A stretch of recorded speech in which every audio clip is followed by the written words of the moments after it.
Hey folks, how you all doing? It's Will here, back for another fight card prediction. We're going to be breaking down UFC Fight Night 64 for the UFC's very first visit to Krakow in Poland, in a rematch which happened 8 years ago in my very first ever UFC event, as Gabriel Gonzaga takes on the Croatian sensation Mirko Cro Cop. The card, there's some good fights on the card, and then there's some absolutely horrendous fights on the card.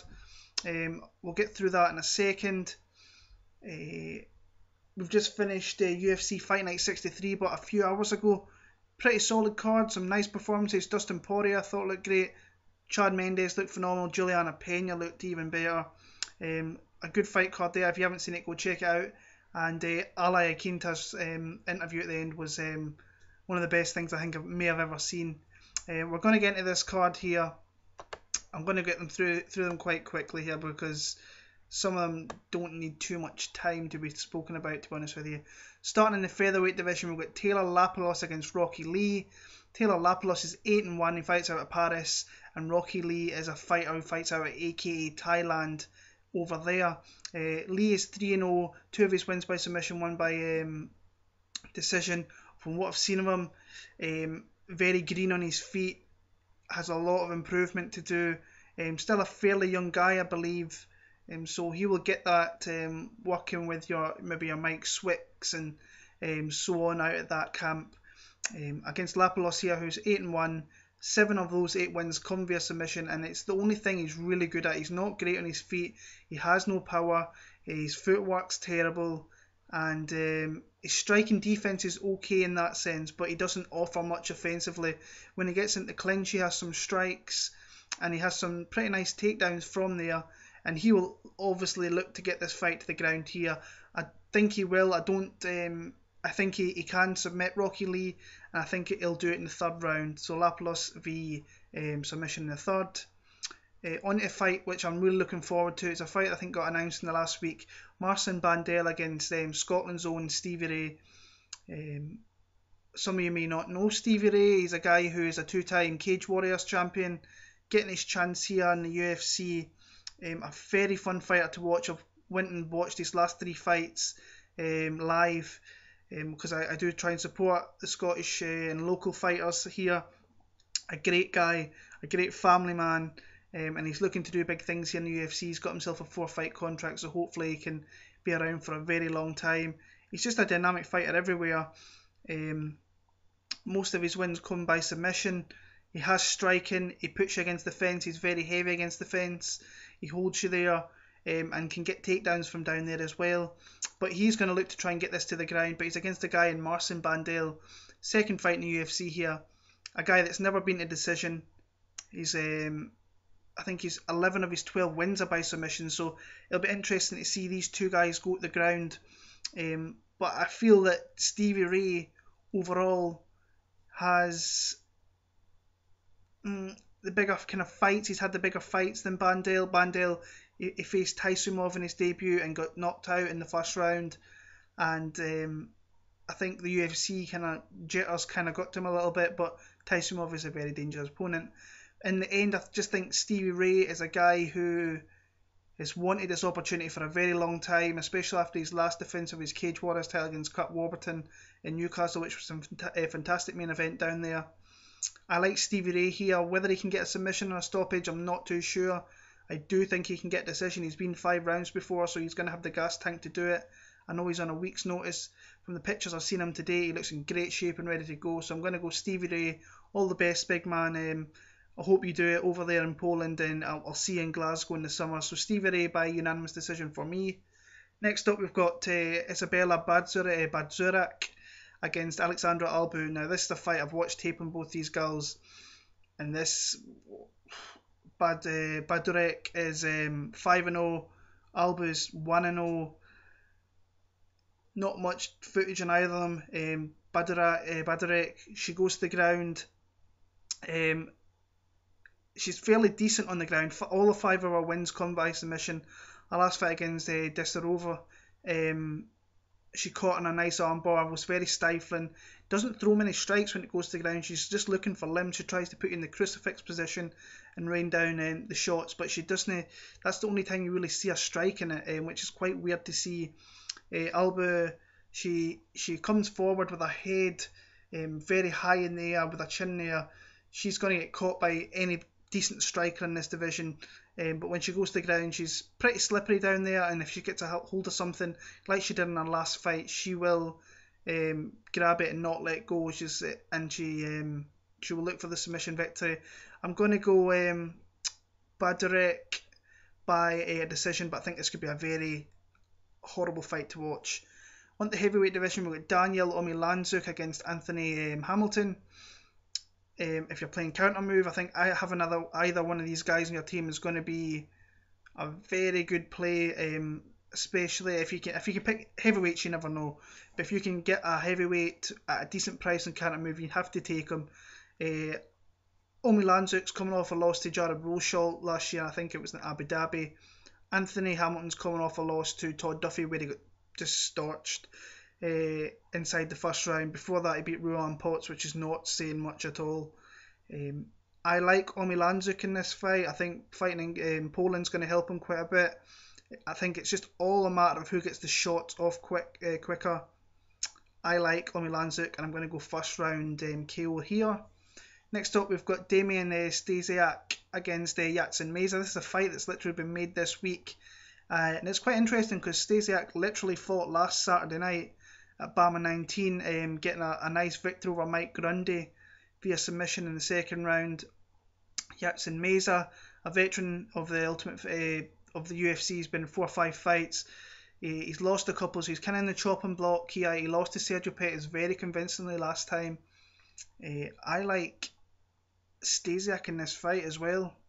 If his cardio is okay and he's okay after that fight, I think he has enough to beat Meza here, and he should do it fairly convincingly, but it's all dependent on Stasiak's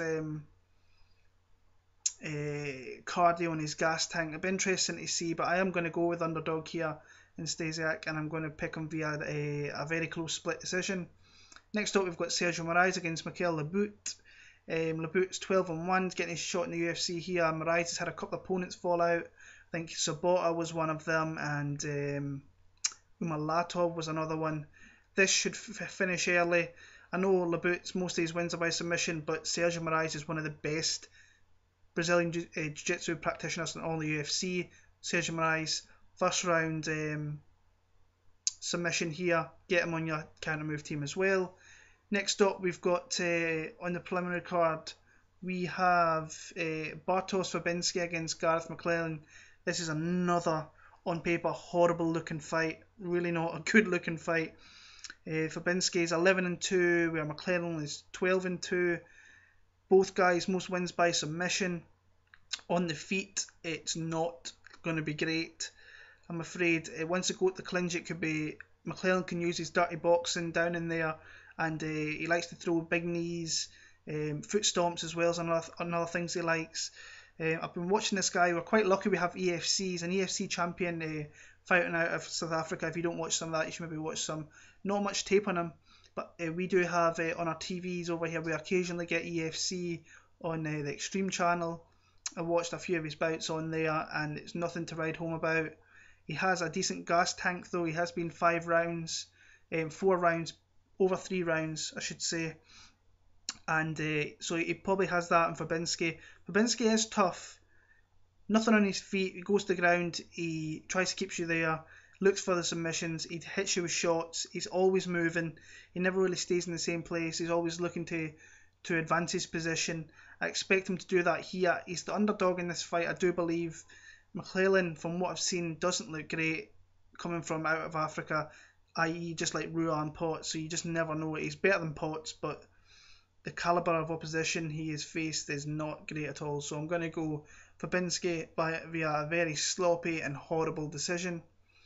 Next up, we've got Seth Baczynski against Leon Edwards. And this could be a decent fight, as both guys like to stand and bang. Seth Baczynski, I think he's been he had a great fight against Thiago Alves, and then he got knocked out by Alan Jouban last time out. So this guy, he needs this win here, but I think he's against the guy here who is a faster striker. He has more hand speed. He's definitely better moving than what Baczynski is. Baczynski may have the power on Edwards, but I think the amount of shots that Edwards is going to hit Baczynski with, he has the potential to stop him here. It all depends on the start. I think if Baczynski starts fairly fast and he puts Edwards on the back foot, I think he can definitely stop Edwards' momentum in the fight. I just like Edwards' output. He's coming off a split decision loss to Claudio Silva down in Brazil. I think he could have possibly won that fight as well. I like Leon Edwards. I think he's got more potential for the knockout. I don't think he will. I think it'll be another decision, and I think it will be for Leon Edwards. Moving on to the main card, this is a fight I'm very anxious to watch. It's a crush match. She shouldn't be fighting opposition like this, but it's Joanne Calderwood against Maryna Moroz. Maryna Moroz, 5-0. She's good when it goes to the ground. That's the only thing I can say. It's like the other girls on the card that you've barely seen anything of. She is good when it goes to the ground. She likes the armbar. She'll go for it all the time. On her feet, she has nothing. She is not a good striker at all. She'll try and come in close to where I think that Calderwood lacks a little bit. She does like to throw knees. You have to get in close. She against Calderwood to maybe have a little bit of a good chance against Calderwood. If you keep on the outside, she can. If you stay in that distance, she's going to hurt you. You saw against Siohi Ham, she had a nice front kick to the face there, and she came on it as that fight went on. She didn't look great, but this is a big fight for her here because, as I say, the UFC are coming to our home country here of Scotland, and Joanne Calderwood is a big name up here. She's a lot of people look up to her. I love her to bits. I think she's a great person. I've known her for many years. One of the nicest people you will ever meet. I think she will win this fight. I think she will stop this fight very early on. I can't see it going halfway through the second round. She needs a big win here to make sure she gets that UFC championship match against Joanne Jędrzejczyk, which will be a phenomenal fight, one of the best fights you will see in any division in the UFC. A stand-up battle to be, and I like her in this fight. She's too technical. She's not the best boxer. She's a kickboxer. If she can hit her with some of these shots, I think she will hurt Moroz. Moroz has nothing for her on the feet, so I like Calderwood by TKO in the second here. Next up, we've got Peter Pawlek against Sheldon Westcott. Both guys coming off losses. No surprise there with this card. Pawlek's coming off a loss last year to Peter Sabota, if I remember off the top of my head, where Sheldon Westcott lost to Elias Theodoro. Westcott, I think he's a guy who's prone to getting injuries. He's ready for this fight here. He throws some funky stuff. He's a veteran of the Canadian MMA scene for a long time. Pawlek is another guy who's been around the European circuits, especially in Poland. Not going to stick around too much with this one. I'm going to go Peter Pawlek, I think, by decision. Next up, a very good co-main event here. We have Jimi Manuwa against Jan Blachowicz. Jimi Manuwa, 14-1. His only loss is to Alexander Gustafsson. The guy is a beast on his feet. Another guy, if you get a chance to meet Jimi Manuwa, meet him. He's such a cool dude. He's got so much time for people. I had a drink with him in Dublin last year. He was knocking back the drinks left, right and centre. The guy has vicious knees. He's just a brilliant striker. He throws huge, heavy power shots. I think eventually he's going to catch Blachowicz with some of those power shots and hurt him. Blachowicz, I think, is 18-2. His second fight in UFC. First fight against Ilir Latifi in Sweden last year. I've watched a lot of Blachowicz. Actually, I don't know why I picked Latifi last time out. Blachowicz caught him with a huge body kick and Latifi just folded. And Blachowicz got on top, rained a couple of shots, and the fight was over.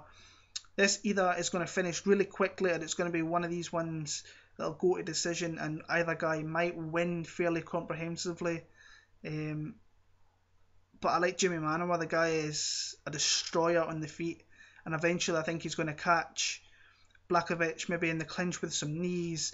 If he hurts him on the feet with a couple of shots with his hands, he's going to start throwing those heavy baseball bat kicks to the arms, the legs, or the body, whatever.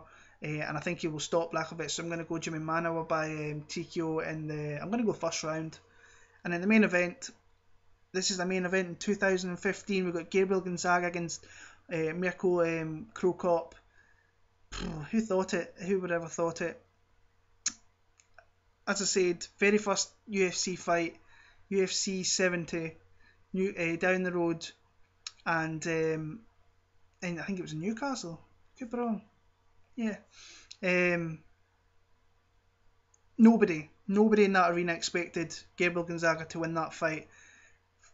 Cro Cop, second fight in UFC, just beat Eddie Sanchez, was expected to win this fight. If he wins this fight, he's probably fighting Randy Couture or whoever it was. I think it was Randy Couture for the title back in those days, and he got caught with his signature move, the head kick, and he got knocked out.